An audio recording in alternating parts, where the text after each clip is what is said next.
Welcome to sea of knowledge. यह calendar का last part है। इसमें हम लोग बात करेंगे भाषाओं पर आधारित प्रश्न के बारे में जो आपके एग्जाम में डायरेक्टली और इनडायरेक्ट पूछे जाते हैं। क्वेश्चन नंबर पहला दिया गया, यदि बीते हुए परसों रविवार था तो आगामी कल के ठीक बाद कौन सा दिन होगा। तो ऐसे क्वेश्चन को सॉल्व करने के लिए हमारे सबसे पहले हम लोग आज का दिन डिसीजन करते हैं। तो हमने माना आज का जो हमारे पास दिन है एक्स। तो सबसे पहले हम लोग मानेंगे हमारे पास जो आज का दिन है एक्स, तो हमने मान लिया एक्स। इसने कहा आज का हमारे पास दिन एक्स, तो हम लोग इसको यहाँ पर मिडल में रखेंगे एक्स। फिर उसने कहा परसों, तो यानी हम लोग बढ़ेंगे कल और परसों, तो यानी उसने बताया परसों कौन सा दिन था, रविवार, तो हम लोग यहाँ पर लिखेंगे रविवार। आज का जो दिन था हमारे पास रविवार था। अब उसने कहा आगामी कल के ठीक बाद कौन सा दिन होगा। अब हम लोग लिखेंगे हमारे पास कल कौन सा दिन होगा, आज, कल और कल के ठीक बाद, तो यानी इस वाले दिन के बारे में पूछा गया है। तो सबसे पहले हमारे पास ये जो रविवार दिया गया है, रविवार, सोमवार, मंगलवार।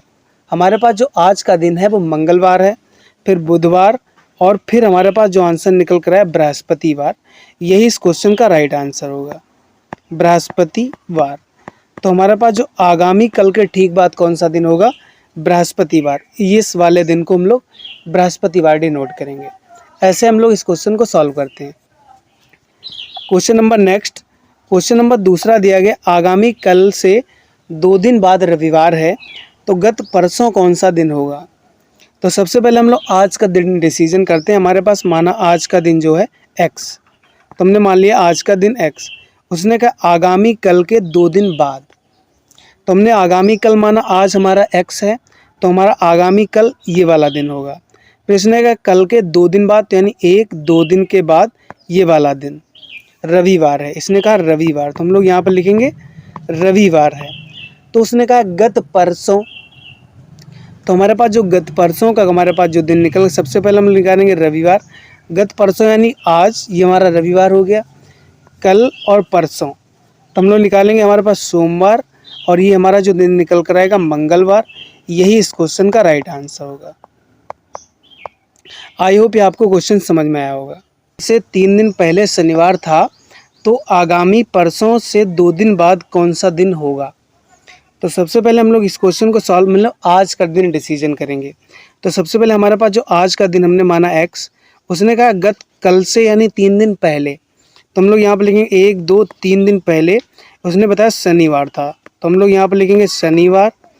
अब उसने कहा आगामी कल यानी परसों, तो हमारे पास आज का दिन कल और परसों, तो हमारे पास जो परसों का दिन होगा ये परसों के उसने बताया ठीक 2 दिन के बाद, तो हम लोग 1-2 इस वाले दिन कौन सा दिन होगा, इस वाले दिन को हमें फाइंड करना है।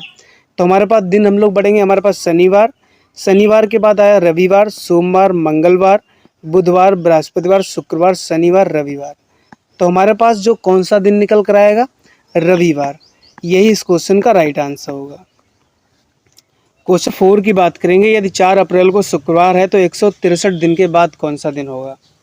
यदि इस प्रकार का कोई क्वेश्चन पूछा जाए तो हमारे पास जो दिन दिए होते हैं 163, इसको सबसे पहले हम लोग 7 से डिवाइड करेंगे। तो लिखेंगे 163/7। 7 से हम लोग इसको डिवाइड करेंगे, 7 दूनी 14, यहाँ पर बचे 2, 7 तियां 21। हमारे पास जो रिमाइंडर बचा 2, और हमारे पास जो रिमाइंडर बचा 2, यही हमसे जो क्वेश्चन में पूछा गया 4 अप्रैल को शुक्रवार था तो बाद का दिन पूछा गया, तो हम लोग 2 इसमें ऐड करेंगे। तो हमारे पास इधर लिखेंगे हम लोग 4 अप्रैल को कौन सा दिन था, तो यहाँ पर लिखेंगे 4 अप्रैल को हमारे पास शुक्रवार था, और शुक्रवार में हम लोग 2 ऐड करेंगे क्योंकि हमसे बाद का दिन पूछा गया है। तो शुक्रवार में हम लोग 2 ऐड करेंगे, शनिवार और रविवार। तो हमारे पास 163 दिन के बाद जो हमारे पास दिन निकल कर आएगा रविवार। यही इस क्वेश्चन का राइट आंसर होगा। क्वेश्चन नंबर 5 दिया गया है, मैं घर से सोमवार को घूमने के लिए लखनऊ गया, वहाँ से 145 दिन बाद लौटा, तो बताइए कि मैं किस दिन घर वापस लौटा। तो सबसे पहले हम लोग क्या करेंगे, 145 दिन के बाद लौटा, तो सबसे पहले हम लोग 145 को हम लोग 7 से डिवाइड करेंगे, 7 दूनी 14, हमारे पास जो रिमाइंडर बचा 5। फिर उसने कहा 145 दिन के बाद लौटा, तो हमारे पास मैं सोमवार से निकला, तो हम लोग सोमवार में 5 ऐड करेंगे। तो सबसे पहले हम लोग लिखेंगे सोमवार प्लस 5। 5 का मतलब होता है 1 + 1 + 1 + 1 + 1। सोमवार, मंगलवार, बुधवार, बृहस्पतिवार, शुक्रवार, शनिवार। तो हमारे पास जो दिन निकल कर आएगा शनिवार, यही इस क्वेश्चन का राइट आंसर होगा। क्वेश्चन नंबर 6 दिया गया, मैं घर से निकलने के 211 दिन बाद रविवार को वापस लौटा। यहाँ पर होना चाहिए रविवार को अपने घर वापस लौटा, तो मैं घर से किस दिन निकला था।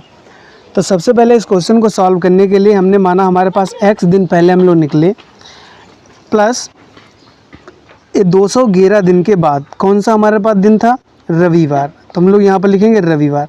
रविवार का जो हमारे पास कोड होता है 1, तो हम लोग लिखेंगे x बराबर 211 माइनस रविवार का होता है कोड 1। अब यदि हम रविवार कोड से हम लोग 1 माइनस करें तो हमारे पास जो दिन निकल कर आएगा शनिवार, क्योंकि 211 दिन बाद लौटा तो कौन सा दिन था हमारे पास, रविवार। और रविवार का जो कोड होता है 1, हम लोग अगर 1 माइनस करें तो हमारे पास रविवार से अगर 1 दिन पहले आ जाएं हम लोग, तो हमारे पास कौन सा दिन होगा, शनिवार। यही इस क्वेश्चन का राइट आंसर होगा। Question number 7। क्वेश्चन नंबर 7 दिया गया है, ए बी से 162 दिन बड़ा है। ए का जन्म मंगलवार को हुआ तो बी का जन्म किस दिन हुआ। तो सबसे पहले हम लिखेंगे ए का जो जन्म हुआ वो मंगलवार को हुआ, तो सबसे पहले लिखेंगे ए बराबर मंगलवार। फिर उसने कहा है ए जो है वो बी से कितने दिन बड़ा है, 162 दिन। तो हम लोग 162 को 7 से डिवाइड करेंगे, 7 दूनी 14, यहाँ पर बचे 2, 7 3 21। इसका जो रिमाइंडर बचा 1 यानी 1। अब मंगलवार में हम लोग क्या करेंगे, क्योंकि बड़ा है तो हम लोग मंगलवार में 1 ऐड करेंगे। तो सबसे पहले लिखेंगे मंगलवार, और मंगलवार में हम लोग 1 दिन और बढ़ जाएंगे, तो हमारे पास जो क्वेश्चन में आंसर निकल कर आएगा बुधवार। यही इसको नेक्स्ट हम लोग बात करेंगे कैलेंडर की विशेषताओं के बारे में, जिससे हम लोग डायरेक्टली क्वेश्चन आपसे पूछे जाते हैं। एक साधारण वर्ष का जो पहला दिन होता है जनवरी, और अंतिम जो दिन होता है 31 दिसंबर, दोनों समान होते हैं। ये पॉइंट आपको याद रखना है। एक लीप वर्ष का जो दूसरा दिन होता है 2 जनवरी, और जो वर्ष का अंतिम वाला दिन होता है 31 दिन, वो समान होते हैं। इस पॉइंट को भी याद रखना है। एक साधारण वर्ष के महीने फरवरी, मार्च, नवंबर का जो प्रारंभ का दिन होता है वो समान होता है। 4, एक लीप वर्ष के 3 महीने जैसे महीने जनवरी, अप्रैल और जुलाई का जो प्रारंभ का दिन होता है वो आपस में समान होते हैं। अब हम लोग बात करेंगे शताब्दी का प्रथम दिन और अंतिम दिन के बारे में। शताब्दी का जो अंतिम दिन होगा संडे, यानी संडे हो सकता है, मंडे हो सकता है, वेडनेसडे और फ्राइडे, यानी अंतिम दिन हो सकता है। और जो प्रथम दिन होगा वो मंडे होगा, ट्यूसडे होगा, थर्सडे होगा, सैटरडे होगा। यदि वीडियो पसंद आया तो चैनल को प्लीज़ सब्सक्राइब करें। थैंक यू, जय हिंद।